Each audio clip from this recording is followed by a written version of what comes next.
Hi, my name is Michelle. I'm here to talk about some surgeries that I had, specifically facial feminization and voice modification that I had done over at the Beverly Hills Institute through Dr. Toby G, Meyer. Just making a short little video that, I'll talk about my consultations, my pre-op, day of surgery, post-op, and a few months after, photos and stuff. So hope you stick around and take a look. Alright, well, let's get started. I found Toby Meyer through extensive online research. I was wanting to do the surgery for years and years, and I've always been looking for people, and I got pretty familiar with everybody at the time. This was back in right around 2014, 2013, 2014, when I was doing all this research, and he was the best I could find. And against your face, I was yeah, pretty good. So he did do my nose. He raised my lips. He put some fat injections in my top lip. He got rid of my Adam's apple, and I do keloid, so that's my natural body's way of healing. It's not really normal, so I didn't put makeup on it, so you could kind of see the scar where he went and got rid of my thyroid, and did my voice modification through there. Yeah, normally people's skin it doesn't bubble up like that. Again, I am I am a registered nurse. I don't know if I mentioned that earlier, and I do work in a surgical department. So, yeah, I work up in Washington State. So, yeah, kind of interesting. Transgender nurse getting plastic surgery. Yeah, what does she gotta say? Well, all good things about Toby G. Meyer. Very good things. He's got a very good reputation. He's got a lot of celebrities that go through him, and yeah, I had a fabulous experience. Let's talk more about my consultations. So let's talk about the consult anyway that I had with Toby Meyer. First of all, they had excellent communication. They gave me email after email with stuff to do. They gave me, like I said, they gave me that whole packet thing at the consult. They are very good at communicating. I never felt like I was oh my god, I'm gonna show up for surgery, not even know what's going on, and then wake up and be oh my gosh, it was nothing like that. I still want another business card here. It looks like I did my, okay, so I did 2 consults, it looks like, with them. The first consult was basically just to go in there, and I sat in a chair in Dr. Toby Meyer's office, and he sat there and drew on my face with Sharpies and glued up my face a lot, and blah, blah, blah. I don't even know what he was doing. He was just yeah, you see, if you do this and this and this, and you got a midline here, and blah. And I was I don't really, So, at the consult, I basically, told him, look, I really kind of am not 100% sure, what I need, so can you just, give me some recommendations, and kind of prioritize them in ways that you would do it. And I just kind of took his word. So he was yeah. He was the first thing you should probably do is definitely your nose. And that was great, because I'm thinking, oh yeah, my nose was the first thing I was thinking. And he was and I had a huge mustache, lower lip, and it's well, we should raise your lip, and then I was in the Adam's apple. He's oh yeah, that goes without saying, we're gonna do the Adam's apple. So yeah, after he was done messing with my face and everything, and he made his recommendations, it wasn't long after that I ended up getting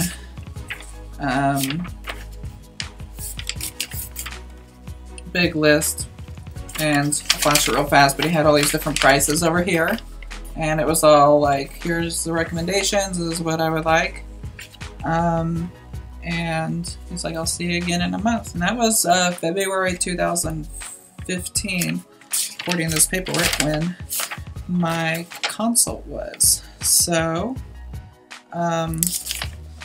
in reality, I ended up doing, what was it? I ended up doing like everything except for he wanted to like raise my eyebrows, which, you know, maybe I will do that. Maybe later. He said I had like hooded eyes, but so yeah. See, he probably knows because it looked pretty good. Anyway, I didn't do that one. It was kind of expensive, and so I was just like, yeah, let's just do like everything from here down. So yeah, he ended up like the list got this a little bit shorter, and then I got like a new one with some totals and whatever, and then yeah, so there it is. After that, he wanted me to get back with him in March, and we were gonna do a second consult with some photos. So I planned on you know, showing up for there, and then before I left, he ended up taking some photos of me, which turned out to be like my before photos. I thought they were like god awful. I didn't even like keep them. I wish I really had his copies, but maybe they'll pop up somewhere. So that was like March, and it was like time for my second consult. And you know what?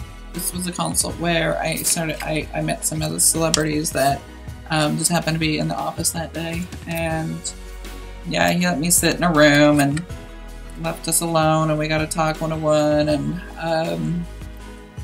the other the lady I met, she was transgender. She's actually a porn star, and she like gotta go blah, do all this to her face, and yeah, so I'm like, yeah, turned out pretty good, I guess. You know, it's kind of like, oh my gosh, it's kind of overwhelmed.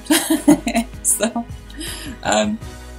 yeah, Dr. Meyer, he sent me down with the photos he had taken during the first one, and this time, like, I thought he was gonna be like all digital, you know, I thought I was gonna see like digital stuff. Instead, he like pulled out the Sharpies again instead of drawing on the photos this time. And I was kind of like, we just kind of do this here, but it was actually pretty helpful. And I brought in another photo of me, and yeah, it was me, like, and this other model that I had found that I kind of wanted to like merge into, kind of be like halfway, if that makes sense. So I like had my face side by side with this other model. Don't even know her name. Just found her on the internet. And, thought she was pretty, so he actually used that one, and he drew it all up and was telling me, you know, what's realistic, what's not, and he was super honest. And you know, sometimes like you don't want to hear the truth, but you know, it turned out very good. I'm really super glad I went there. After the second consult, I think I went in there and like maybe paid him some like down deposit or something.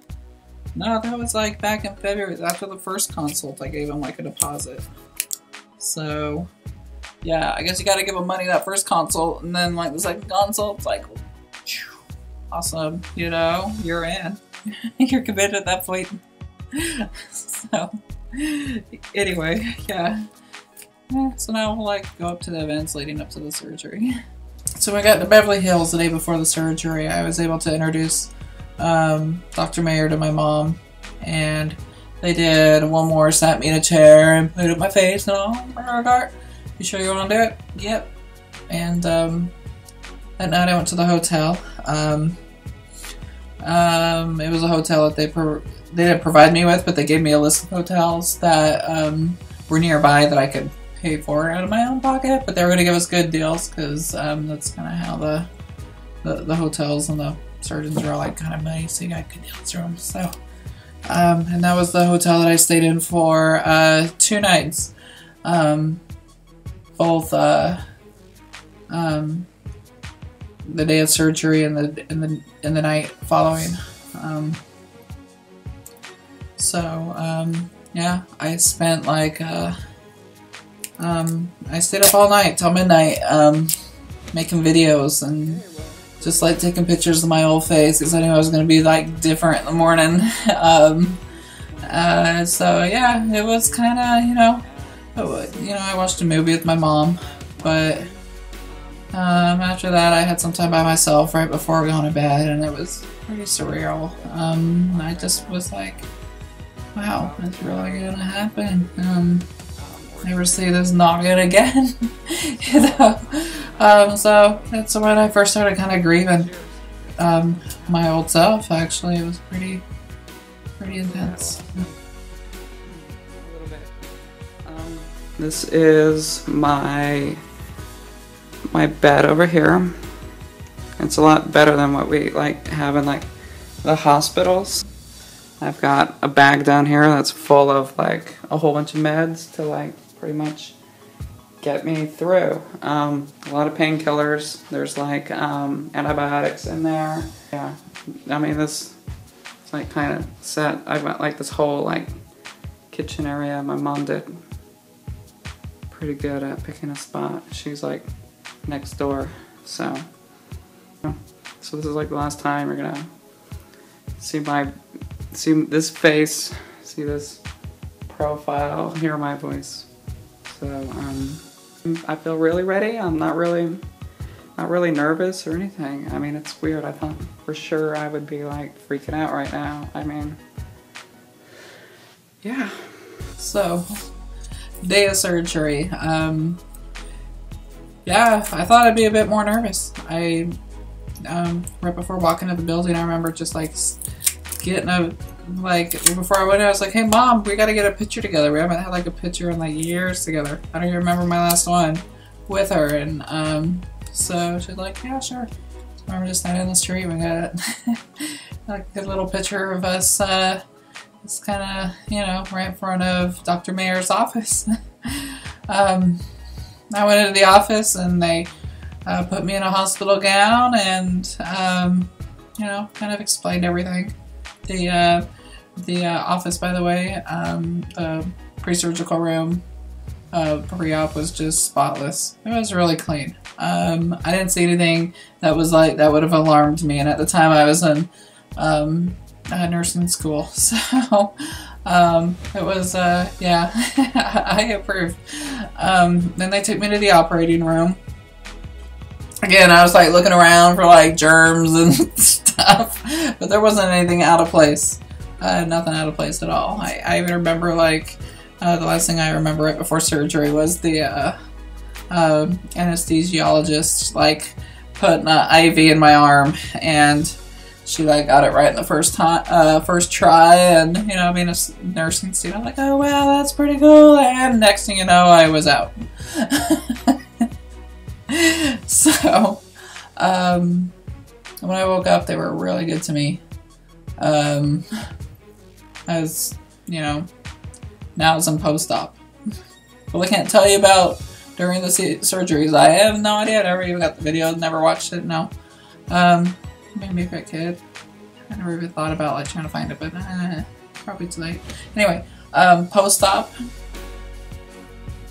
I woke up.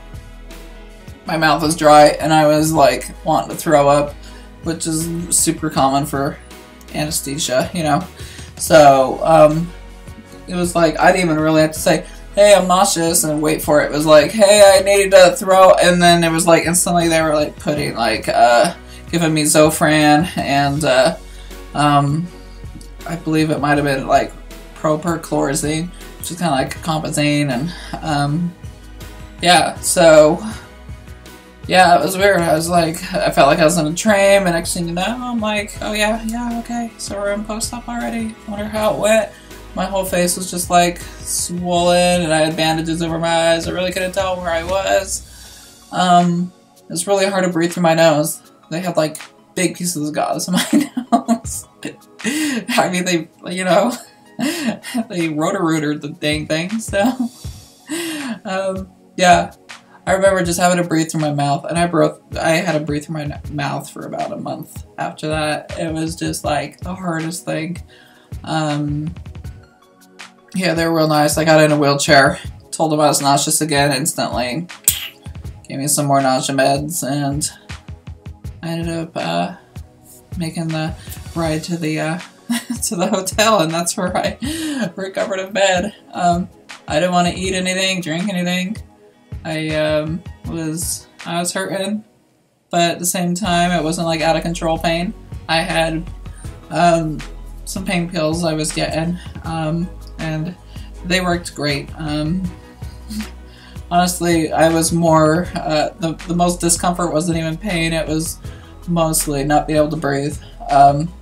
And if I stretch my neck way, way back like this, I could feel some pulling, and I think that was just the steri strips, honestly. Just like pulling on the skin, kind of like someone pulling hair. So, you know,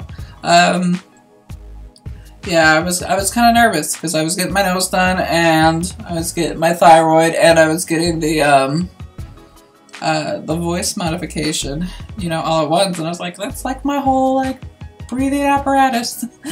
So, but he sure made it be okay. You know, it really wasn't that bad. It wasn't comfortable, but it, you know, definitely, definitely was an attention getter. That's for sure. Yeah, after that, I had a hard time talking. Super hard time talking.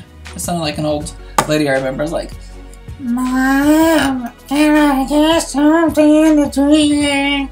And I would talk like that for like a week.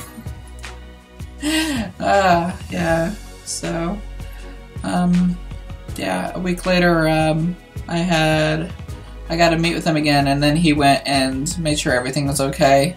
So, I was in Vegas by that time and drove all the way back down 1 week later and got the whole, like, the nose brace off, and for the first time I was able to see my face. And it looked awful. It was so puffy and swollen then. I was like, oh my gosh, what did I do to myself? I thought I had ruined my face. Yeah, a few days after that I saw my dad, and he was like, what the it really was bad. Yeah, so I was just like, you know, and I felt like a little bit of like, almost like depression wanting to kick in. So I ended up like playing with my face, and that was the first time I actually started to try to get some makeup over it. You know, so I was like just trying to see through all the bruising, all the swelling. At one point I think I even like cut out a picture of Lady Gaga's sunglasses and put them on my face. And took a little selfie with that, you know, little paper sunglasses, and did a little Lady Gaga impression. So yeah, yeah, that part was actually pretty scary, because you kind of don't know. You're like, oh my gosh, what did I just do to myself? You're just like, but you know, it turned out okay. When I hit the 1 month mark is when I really started to actually feel more like the swelling was getting more tolerable. I could start to breathe through my nose just a little bit better. It really took about 6 months for me to breathe through my nose, but at the 1 month mark, the bruising was pretty much gone. So it was easier to wear makeup and go out in public, and yeah, and at that point the extensions were trashed. So I just, yeah, I was like, you know, I'm gonna go with short hair, and you know, I kind of kept short hair forever since then. It was, yeah, I guess like the hardest part was soon around the 6 to 9 month area I started to get depressed. That was a pretty hard time.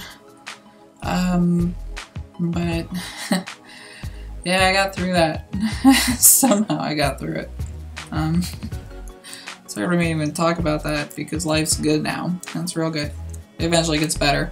But yeah, at that point I was grieving my old face. I was like, what have I done to myself? I'm a completely different person. There's no going back. It's impossible to go back. You basically are what you are at this point, you know? But yeah, it was hard, you know? I didn't have like, all the support I was hoping, you know, for my family at the time. It took like another year for them to kind of get more accepting. But yeah, and now here I am.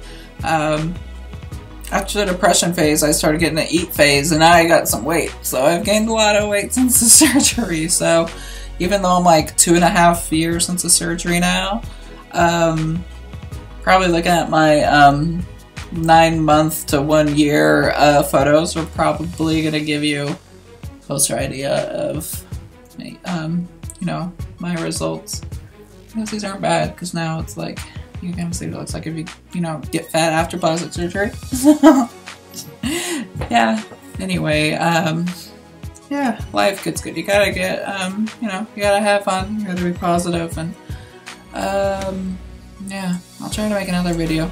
Maybe we could talk about the downer depressing stuff some other time, but this video was mostly about plastic surgery, and, you know, overall Dr. Meyer did a very good job. Super happy. I love my voice. My voice is great.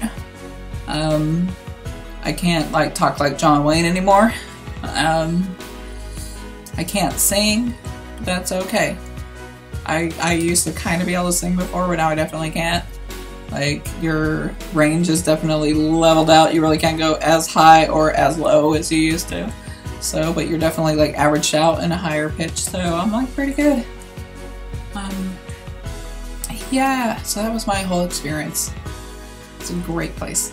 Well, thank you for watching.